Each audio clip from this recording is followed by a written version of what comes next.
International Championships, and we've got a showdown between Emilio Forbes and Marco Silva. Yeah, we're starting it off with a bang. Both players who have won regional championships very recently. The one that jumps out here is the Graph offers a trick room mode as well to the team. Brave Incineroar is a speed dropping alignment, so you can see there's some investment to the trick room mode there, and then Charcoal as well on Incineroar. The things that jumps out to me quickly are these speed boosting stat alignments. We saw very much Pokemon slowing down in the first couple of tournaments on Pokemon Champions, but Garchomp and Floette both here with speed boosting alignments means that they're going to be threatening to outspeed a bunch of the stuff on Marco's side in Tantrum and Earthquake. But don't worry, because the Aerodactyl has the Rock Slide for it, so there's still going to be some Rock-type offense available. But let's get into game number 1 between Emilio Forbes and Marco Silva to kick off the Pokemon North America International Championships. Marco has that Aerodactyl and the Charizard, so 2 flying types on the field, and the Floette and Whimsicott is going to be the Pokemon of choice for Emilio. Like a speed increase, as well as having that setup on the Floette, so it's not going to take as much damage from something like a Heat Wave. So there's going to be a switch out. Floette leaves the field. Garchomp comes in to take its place. We see the first Mega Evolution of the tournament go over to Charizard Y. Immediately trying to get the offense ready. The sun is going to start and damage is coming. Whimsicott protects itself, does not want to take any damage on this turn, especially knowing that it's going to be threatened by a knockout. But the Tailwind from the Aerodactyl is going to kind of punish this passive play. You have the Heat Wave come out here from the Charizard, kind of connect onto the Garchomp, and at least deal a little bit of damage. That Sun is going to boost that up so much, so even though that's a resisted hit, you still take this Garchomp down to about half. Garchomp pretty well positioned here. Charizard going to have to get out of harm's way. Still did a lot of damage though before you are expecting to have to take a return attack. Sylveon is going to be the defensive switch of choice to have to take that Rock Slide or maybe even a Dragon type attack. The Aerodactyl still gets to use Rock Slide first, naturally faster than this Garchomp. It's able to land on both targets, and we know that Rock Slide has a 30% chance to flinch, so Garchomp can't move this turn. So similar to that first turn, it's very difficult. Even though you can move first, get some damage off, it's difficult to go for that. And so Whimsicott having to get out into the back, kick Kingambit on the field instead. And Aerodactyl protecting itself, so there's no wide guard on this turn, and there's not even additional offense. This Garchomp is going to do the same. With that Sylveon across the way, it does not want to faint on this turn. And Kingambit is the perfect switch in to have to take this Hyper Voice. So these switches keep putting Emilio back into the threatening position, damage from the Heat Wave because of the first reposition. And already the wide guard down, trying to block the damage on the other side. It just takes one turn, and Emilio is going to miss a window of opportunity because of that wide guard. Rock Slide doesn't come out. Sylveon still gets to move first before this Kingambit, knocks out the Garchomp, and just barely misses the KO onto that opposing threat. So Kingambit can still weave in an attack here. It's going to be the Iron Head, a super effective attack into the Sylveon, but then Sylveon training. Wow, he loves Marco so much to hang on through that. Crucial that the Rock Slide was blocked would have been the extra damage against Sylveon. The Tailwind now expires just on Marco's side, though. As to that next Tailwind, and that Charizard is looking to be a problem in the future for Emilio. There's not really a great way to punish a double protect here either. Since this Floette doesn't have a setup option in Calm Mind, there isn't really something that you can do that is valuable if the Pokemon are going to be both protecting. And so we do see the Mega Evolution here from the Floette, and the Whimsicott switches in, but Sylveon doesn't even protect itself. It just goes for an attack into the Whimsicott. I was really hoping that that quick attack would have dealt the finishing blow to that Kingambit, but it switched out. Dazzling Gleam is going to pick off the Sylveon and also chip down this Aerodactyl, and what could have been a passive turn from Marco ends up being a Tailwind turn. I think this was a really smart turn for Marco. Could have fallen into a trap pretty easily there. Marco covers for that. He wants Aerodactyl to not protect and go for Tailwind, but he doesn't want to risk losing the Aerodactyl in the meantime. If you take a Dazzling Gleam and an Iron Head, your Aerodactyl just goes down. So the quick attack helps cover for that. His #1 enemy, Garchomp, is already down on the other side. Floette having to protect itself because the damage is coming. Whimsicott can use a Tailwind here, but that's probably the last move it's clicking in this first game, as there is an option for a Rock Slide on the Aerodactyl, as well as a follow-up of the Heat Wave from this Charizard. Rock Slide's going to do it, though. Don't even need to see a second attack from the partner on Marco's side to get that knockout and bring in Emilio's final Pokemon. That Kingambit has no choice except to come in the face of this Charizard.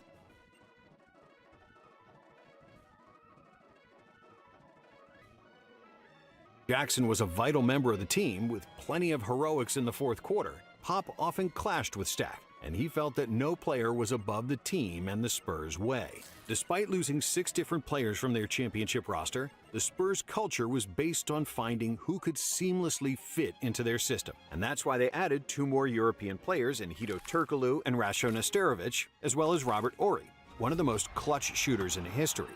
And the results didn't suffer. In 2004, San Antonio had the best defense and the 3rd best record in the NBA. They swept the Grizzlies in the first round, but in the second round, they once again faced the Lakers, who were ready for revenge. With 4 future Hall of Famers on their roster, LA proved too strong for San Antonio, winning the series in 6 games. In 2005, the team was mainly unchanged, with the big 4 of Duncan, Parker, Ginobili, and Bowen leading the charge. Duncan's numbers decreased across the board, as Popovich became the first coach to load manage his superstars, realizing that he didn't need to overuse his star players in the regular season to win 50-plus games. 4 of his main players averaged 32 minutes per game, which had 2 benefits: more rest before the playoffs and more minutes for role players, whose confidence grew as a result. San Antonio finished the season with 59 wins and the best defense in the NBA for the 4th time since Duncan arrived, never finishing outside the top 3. But for the first time since they drafted Timmy, the Spurs didn't need Duncan to be their best scorer to win games. In the first round against the Nuggets, Manu led all players in scoring. In the second round against Seattle, Duncan was again the big dog, but Parker and Ginobili weren't far behind. And in the conference finals against Phoenix, the Spurs' big 3 averaged 70 points per game combined, defeating the Suns in 5 games to advance to another NBA Finals. In the finals, they played the Pistons, and it was a bar fight. With the 2 best defensive teams in the league going head-to-head, the 100-point mark was only reached once in a tough 7-game series. But then, in Game 7, Duncan took matters into his own hands, confidently announcing to the team that they weren't going to lose the series. Timmy led all scorers with 25 points, and with 23 points from Ginobili and big 3-pointers from Robert Horry, the Spurs prevailed, winning Game 7 81-74, with Duncan winning his 3rd Finals MVP. In 2006, the Spurs won 63 games, the best result in franchise history. And in the playoffs, after they defeated the Kings in 6 games, San Antonio played the Mavs, who had assembled a phenomenal roster around Dirk Nowitzki. And even though their big 3 averaged 73 points per game, the Spurs bench wasn't up to par, and the Mavs advanced after 7 games, despite a monster 41 points, 15 rebounds, and 6 assists from Duncan in Game 7. After a down year, we've seen many franchises try to completely reshuffle the deck and change half the roster. However, the Spurs aren't most franchises, and being erratic isn't the Spurs' way. For the 2007 season, San Antonio kept all their core guys, and simply added a few more international players, like Fabrizio Oberto, Beno Udrih, and Francisco Elson. And it paid off. The Spurs had an impressive 58 wins, the best net rating in the league, and the deepest roster in the NBA, with everyone contributing, and every player feeling like they were an integral part of the team. Their biggest threat in the West, the Mavericks, famously lost in the first round against the We Believe Warriors. And in the second round, the Spurs escaped victorious against these 7 seconds or less Suns, after a controversial suspension of Boris Diaw and Amari Stoudemire for Game 5 of the series. And even though it wasn't always pretty, and naysayers saying they played slow, boring basketball, the Spurs didn't care. And after they defeated the Utah Jazz, they were in the finals once again. This time they played the Cavaliers and the 22-year-old LeBron James, who miraculously dragged a group of innocent bystanders to the finals. But even though LeBron was a phenom and the best player in the series, his team was arguably the worst that ever made the finals. With all 5 Spurs players focused on stopping James, nobody on the Cavs outside LeBron averaged more than 12 points per game, and San Antonio easily won the title in 4 games. With 24 points on average, Tony Parker led all players in scoring, becoming the first European player to win the Finals MVP.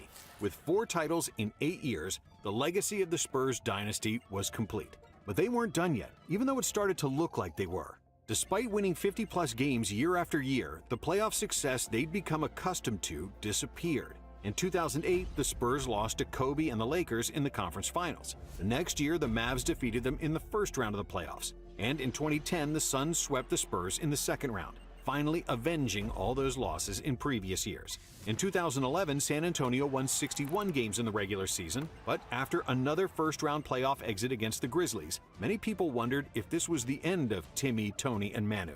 At the beginning of the 2012 season, Duncan was 35 and Manu was 34. In a game against the Sixers, Duncan stayed on the bench, and Coach Pop hilariously cited the reason he didn't dress. But even though two members of their big three were older, the Spurs weren't ready to be scrapped off at the junkyard. The first reason for that was Tony Parker, who was 29 years old and had entered the prime of his career. If you play the whole quarter, it'll be 29 minutes. But I'm fine. I didn't play for 3 days, Pop. I'm 29 years old. Get back out. Even though he was always fast and a good ball handler, Parker wasn't much of a shooter in his early years. But after years of working with Chip Engelland, Parker developed into one of the best mid-range shooters in the NBA. His spin move layup was basically unguardable, and Tony's floater was as pure as spring water. Parker became one of the most efficient point guards in the NBA, and in 2012 he finished 5th in MVP voting, making the All-NBA second team. However, the biggest reason for the Spurs revival wasn't Parker, but a guy with a weird laugh and the biggest hands you'll ever see, Kawhi Leonard. To get Leonard, the Spurs traded Pop's favorite player, George Hill, and to let go of a locker room favorite and a steady backup point guard didn't seem like a wise decision. At that time, Kawhi was an unproven player, a tweener not big enough to do damage with his back to the basket, and technically not good enough to create from outside positions with an unreliable shot. But Popovich was determined to get a new Bruce Bowen, who could guard anyone and hit an occasional spot-up three. Once Kawhi was installed in the starting five midway through his rookie season, he never let go of that spot. And Popovich got much more than just a new Bowen. He got a monster. Even as a rookie, Kawhi was able to lock up most opposing wings and steal their lunch money with quick lateral movement, pterodactyl arms, and those huge mittens. But it was surprising how efficient he was, working tirelessly to improve his shot as maybe the best protege of Chip Engelland's school of shooting. Other than Kawhi, in true Spurs fashion, they also found other pieces that were overlooked by the entire league. Patty Mills was selected with the 55th pick, Danny Green with the 46th, and Boris Diaw was drafted 21st overall. Even though none of those players were drafted by San Antonio, they bounced around the league without anyone realizing their true potential. Mills was playing in the Chinese League before R.C. Buford signed him, and Green played in the G League before Popovich turned him into a 3-and-D sniper. Diaw was also forgotten in Charlotte before the Spurs scooped him up after realizing he was one of the best playmaking forwards in the NBA. Add in Brazilian center Thiago Splitter and sharpshooter Matt Bonner, the Spurs way did it again, rebuilding their bench and finding value where others didn't. Just like the year before, the Spurs finished the 2012 season with the best record in the West, and in the playoffs they swept the first two rounds against the Jazz and Clippers. But then in the conference finals they ran out of steam against the potent OKC Thunder with KD, Russ, and Harden. However, in the following season, with a more seasoned Kawhi, Danny Green, and the rest of their role players, the Spurs emerged as the best from the West, losing just 2 games on their way to another NBA Finals. But against the Miami Heat, they faced the best player on the planet and the best team in the regular season. And despite LeBron's greatness, the Spurs were up 3-2 in the series and were up by 5 with a minute left to play in Game 6. NBA representatives had already started rolling out the red carpet and bringing the Larry O'Brien trophy when a desperation 3 by LeBron cut the Heat's deficit to 2.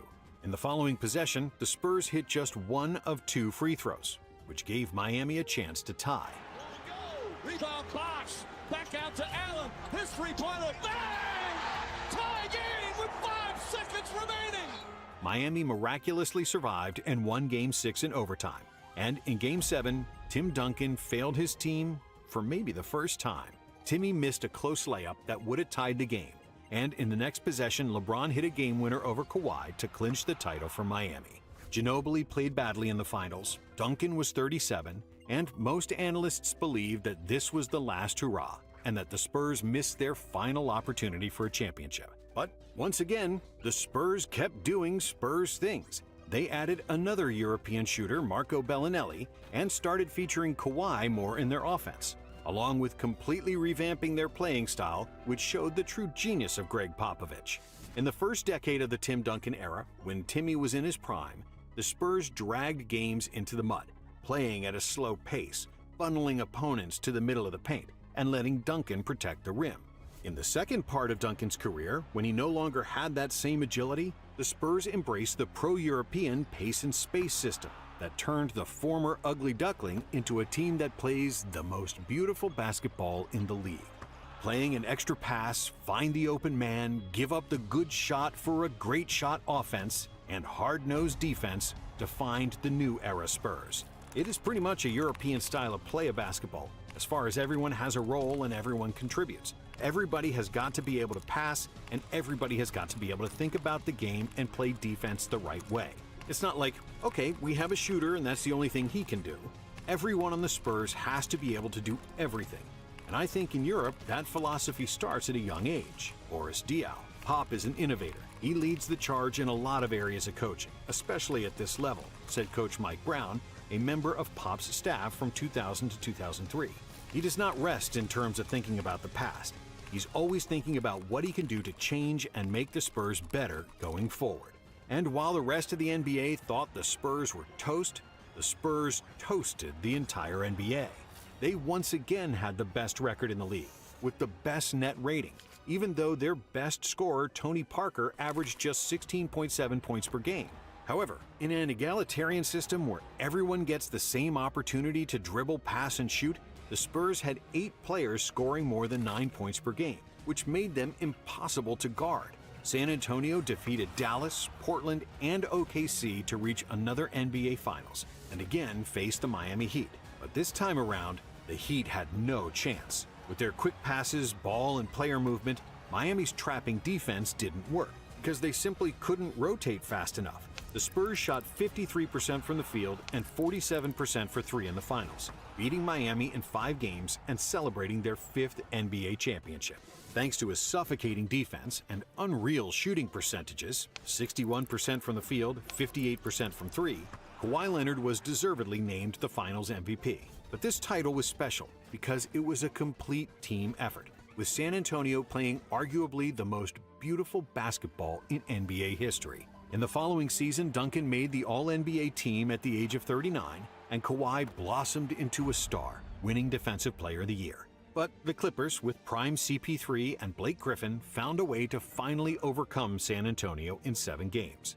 Next season, the Spurs did something unusual, for the first time in their history adding a marquee player through free agency, in power forward LaMarcus Aldridge. San Antonio won a franchise record 67 games, with the 3rd best net rating in NBA history. But after they got past the Grizzlies, they couldn't get past the Thunder. And in that series, Tim Duncan played the last game of his career. It's nearly impossible to find a player who has been as important to a team's personality and success as Duncan's was to San Antonio's. It's pretty unusual that a team adopts the personality of the franchise player. The problem is that the personality and the philosophy of the franchise player are not always great. The thing with Tim is that he was such a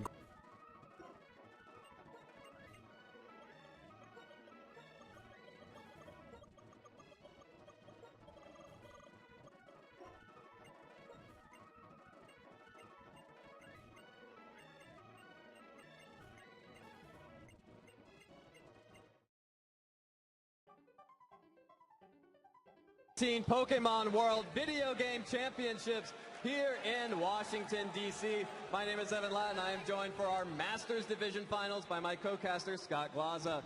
We just crowned our senior world champion, Nikolai Zielinski, in an amazing 2-game set.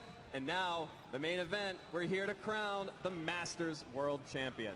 Yeah, they've fought all year to get to this point. Only 2 Masters left. Yeah, you think about it, some tournaments alone, you have 300-400 players. Yeah. This one started with around 60, we're down to 2. The 2 best players in the world. We've got one of the favorites from a long time and then a newer player. So an interesting juxtaposition here of one of the old veterans, a longtime favorite against a new upstart. And we saw in the last round that sometimes those newer players are the ones who come out on top. Yep, and let's take a look at the bracket both of our competitors took to get here. You can see on the left-hand side, Jody Azarelli from the United States up against Sejun Park from Korea.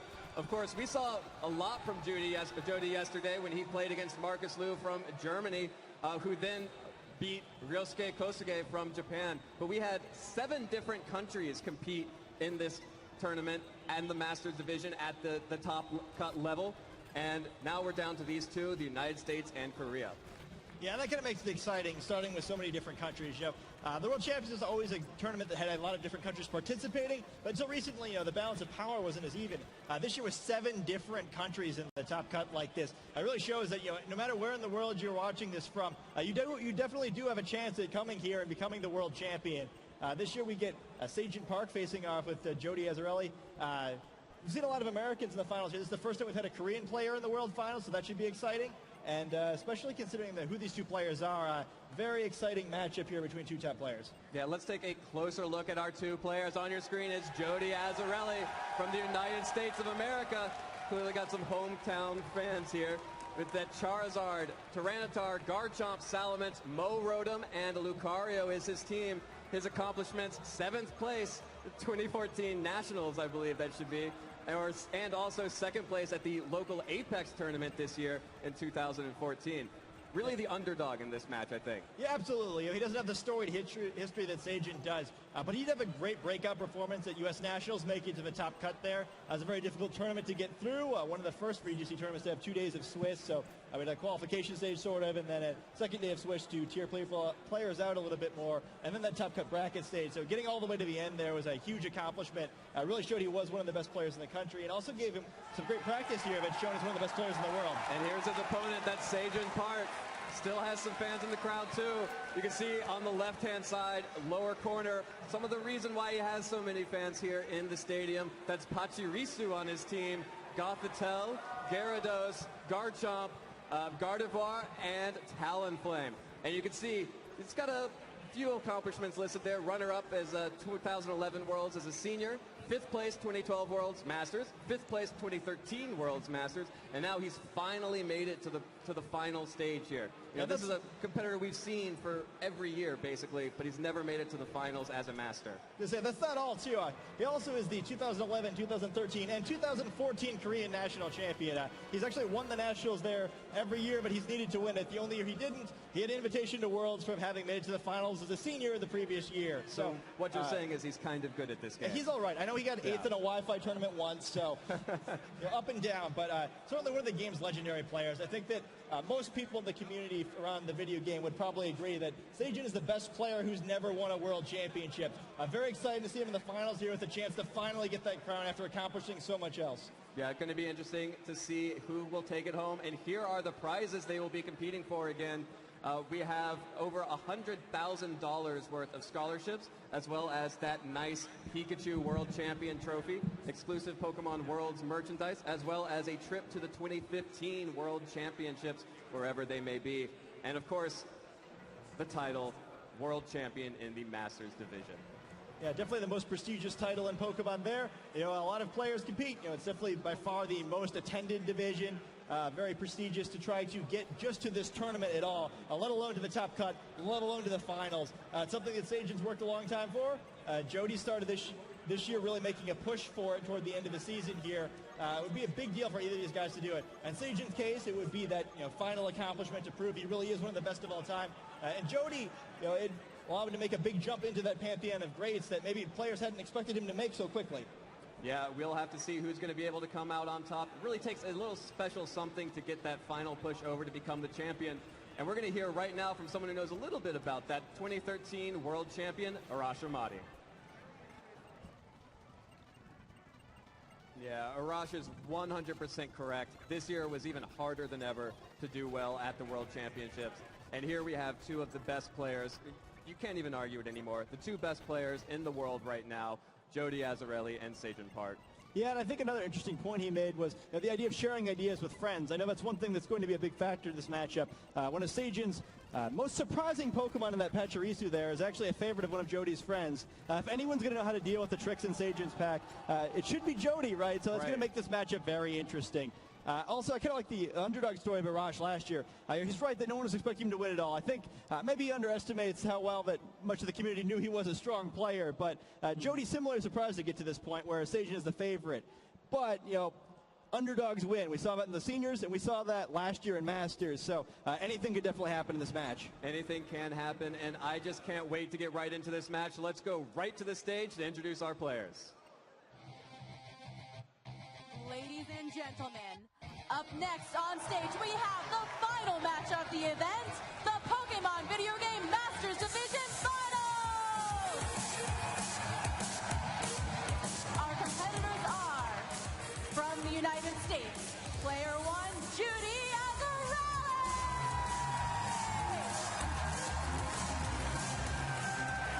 Versus player 2, from Korea, Sejun Park!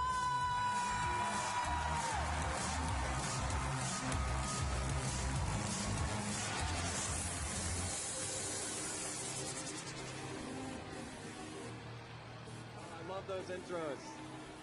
Sejun already announcing to the world the Pachirisu potentially going to be the MVP of this.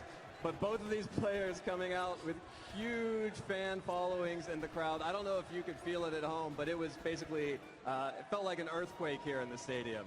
Yeah, I think these players deserve it too. And it's kind of an interesting matchup for the fans here. We got Sejun Park, one of the most accomplished and popular trainers in the world. I think definitely the most influential trainer in the world as far as anytime Sejun used anything at any point all season, players took note of it. It adjusted the metagame, the rest of the world.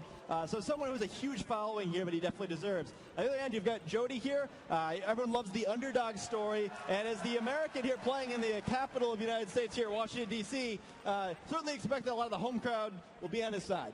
Yeah, definitely going to be interesting to see if Jody can ride that momentum over Sejun Park. We sort of touched on this at the beginning, but Sejun definitely considered the favorite coming in here, right?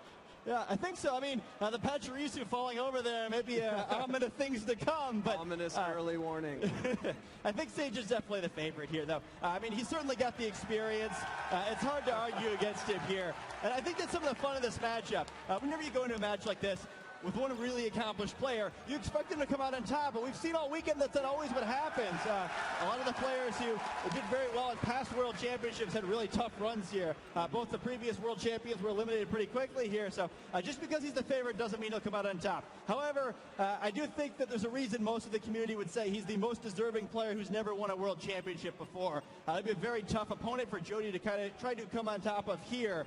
But Jody's come so far for a reason. He really came with a big breakout performance in the United States National Tournament, making him a top 8 there. I was very close to moving on and doing so well here. It's a sign that 2 tournaments in a row like that with such fierce competition, he's probably for real, right? He's going to keep doing this in tournaments. So even though he hasn't quite built that legacy yet, every win is someone's first big one.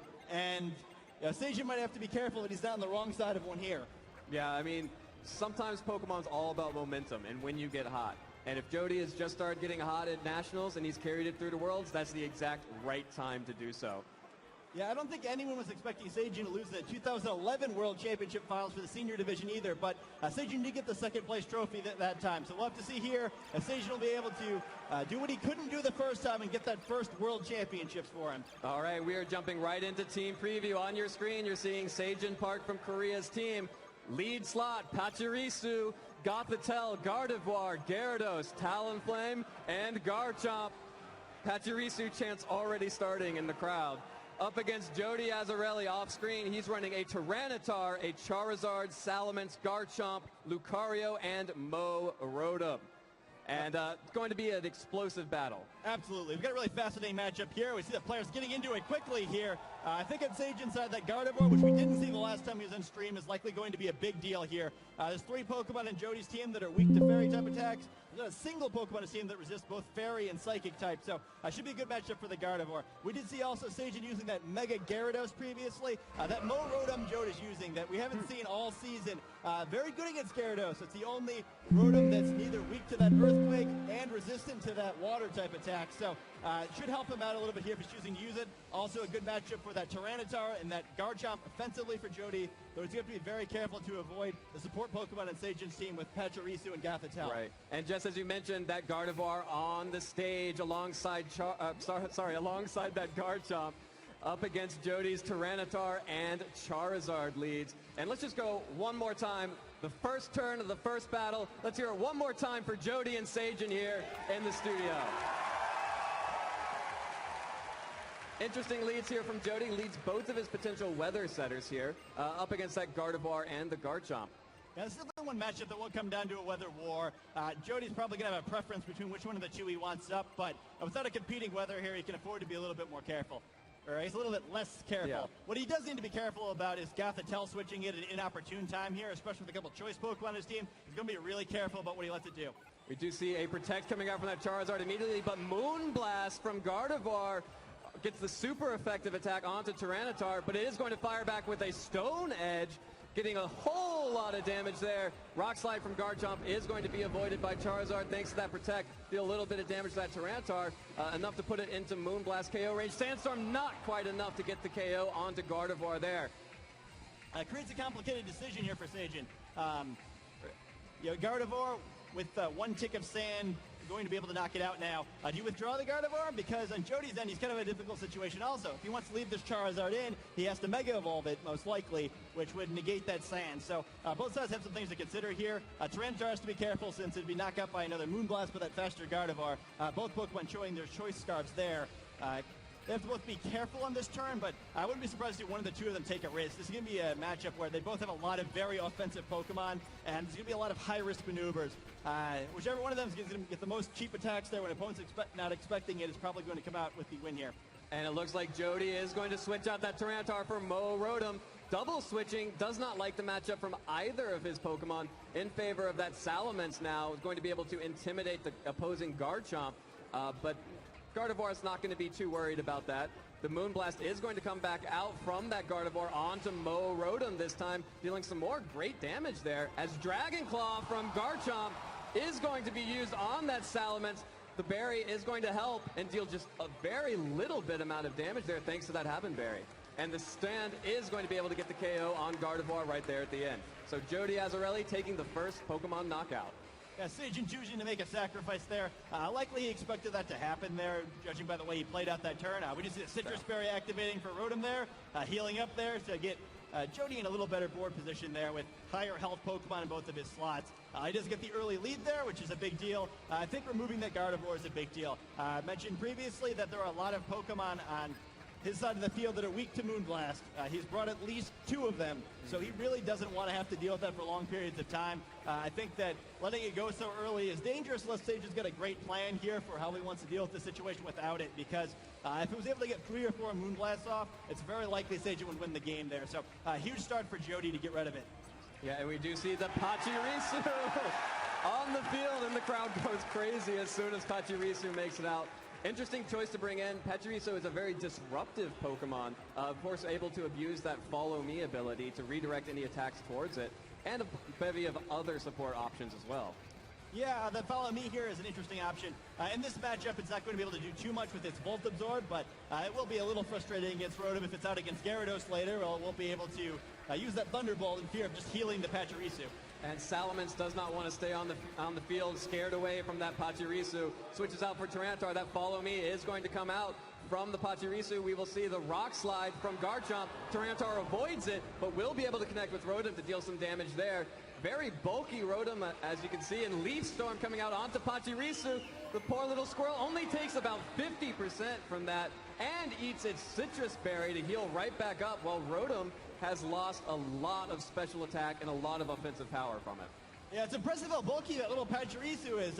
You look at it just out there as a little tiny squirrel thing. You don't really expect it to be very bulky, but it takes almost nothing from that Leaf Storm. You have to exaggerate. You can't exaggerate, rather, how powerful that is. It's the same power as a Draco Meteor and just nothing, you know. Rotom definitely not as powerful, especially as some of the dragons, as far as putting those attacks out. But, you know, the metagame lives in fear of overheat from Rotom's brother, Rotom Heat. It's the same base power.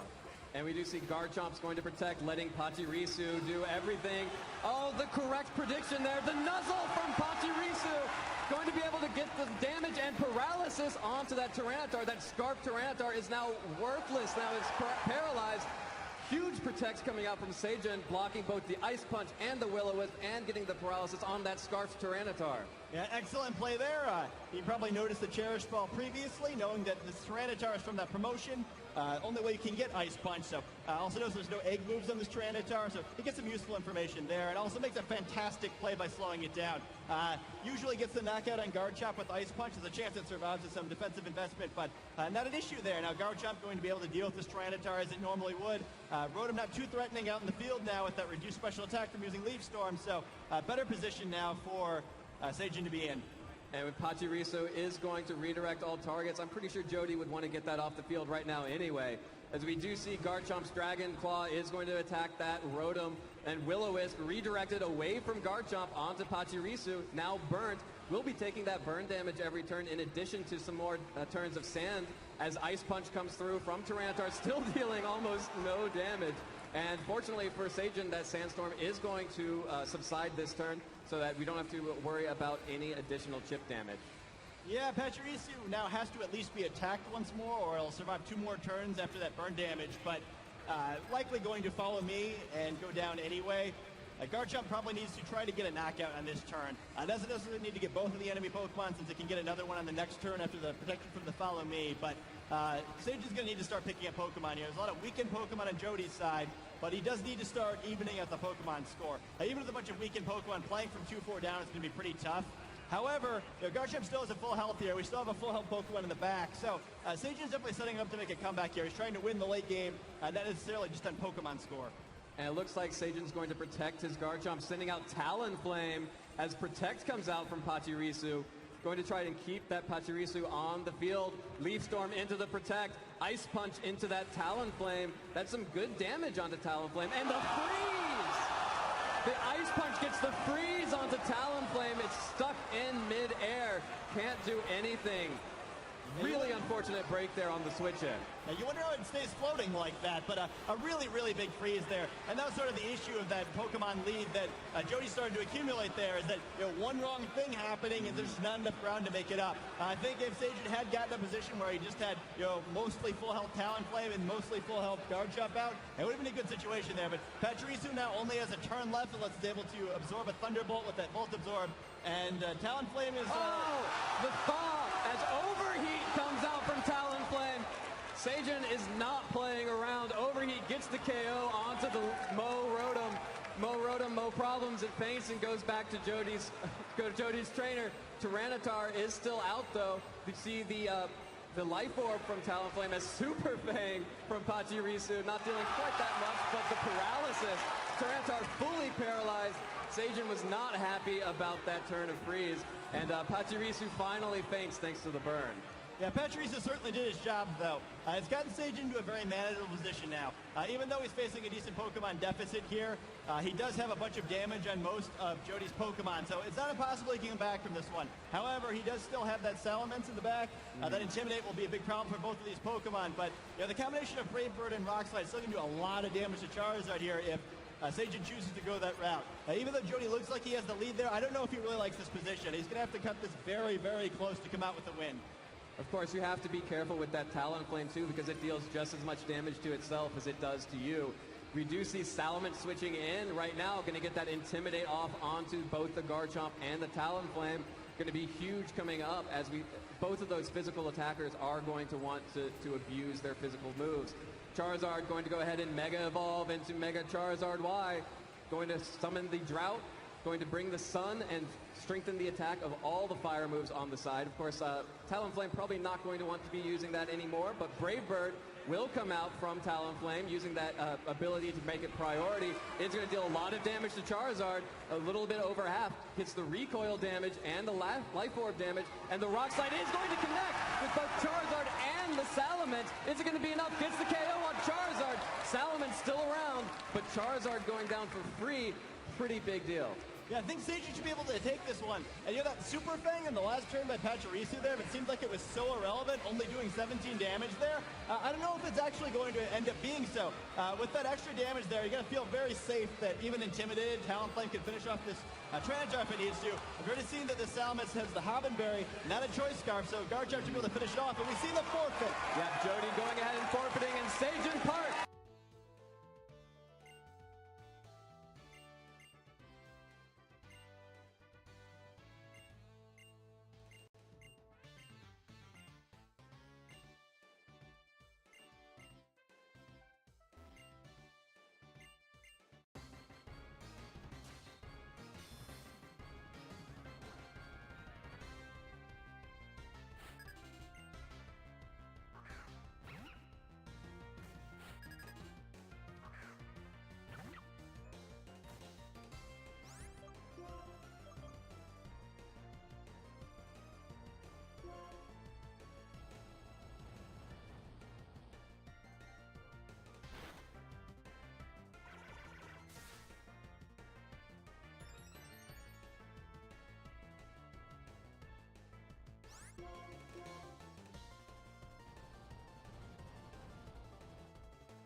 Oh my god.